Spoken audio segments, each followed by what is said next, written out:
Aloha, Alana. Great job today. So we're going to play the first fret, not on the middle fretting, but right in the middle of the fret. We're not going to play the 6th string, the 5th string, or the 4th, but we're going to leave our finger on the 3rd string, the G string, to make it G sharp. G, G sharp, A sharp. It keeps doing that when we raise sharply. So our G sharp stays there with our 1st finger, 1st fret on our 3rd string. Our 2nd finger is going to be playing the 5th string, and then our 3rd finger is going to be playing the 4th string. So you've got a finger on the G string, the A string, and the D string. While leaving the E open, the B open, and the E open, you get E major. So what we want to do is practice this one just by playing it, moving it all up and down the fretboard, seeing where it sounds good, having fun with it. We can do different rhythm styles, but we just want to see where this one sounds really cool. If you go all the way up to the 13th fret and drop it, here's the 12th fret where everything begins anew, you get the same chord, E major. Nice. So an E major shape, when we take it away the 1st finger, we have an E minor.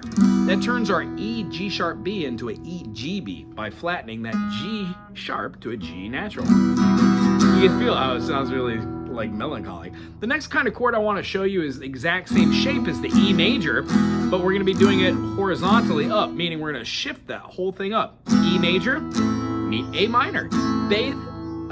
Both the same, just a different fingering right here. So A minor has a C in it. To have an A major, we need a C sharp. So instead of just scooting that up, which you can, we tend to just bar these while keeping that top E string floating, meaning you're going to be squishing 3 strings right here on the 2nd fret to get an A.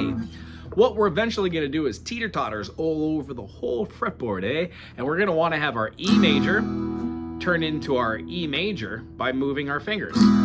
Same thing with our A minor. We can move our 1st finger to where our 2nd finger to where our 1st finger was, 3rd finger to where our 2nd finger was, and then bring the pinky on. Both of these shapes work for an A minor. The reason why we do that is that we can scoot this up then and bar and get another chord and another and another. It makes these shapes mobile. That's the whole point. So go slow, have fun. With your new chord like the E major, play 1, rest, rest, rest.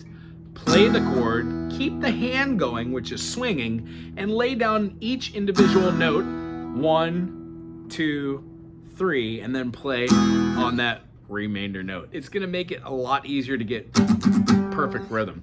Do that for your E major, your A minor, your E minor, and your A major. The only other chord that we did, which you don't need to do the teeter-totters, but you can, it's just harder. C is a very hard chord to play by itself, let alone the secondary fingering. But yes, we do move these up, and we do use them to play different chords up the fretboard, just like we do all of them. I know this seems hard, but here it is.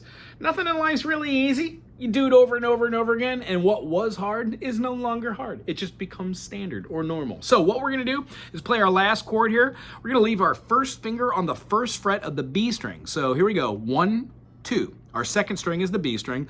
We're then gonna play the 2nd fret, but we're gonna play that 2nd fret right here on that D string at the 2nd fret. That's going to give us an E note. And then our 3rd finger is going to stretch to the 3rd fret here on the A string. With those 3 depressed and all the others open, these are super pointy. You can't leave your hand to the side or else it mutes the note. So they're super pointy. The idea is for all these chords in sitting posture, you want your thumb to be completely up straight and not going sideways or wrapped over for certain things. And you want to sit up straight, and the posture we want to have wants to have the sitting either right here or sitting side saddle like here. If we sit like this, that's fine, but the concept is a lot of the time the instrument slips out if you don't have a strap to hold it on, and it makes it weird for the elbow. So the concentration behind all this is to find an easy way for you to sit that is your own. This is the worst way to sit and play guitar. Laying back with your elbow kind of slouched and your hand sideways. Don't do that. Sit up straight, take deep breaths. Other than that, super good seeing you. Aloha.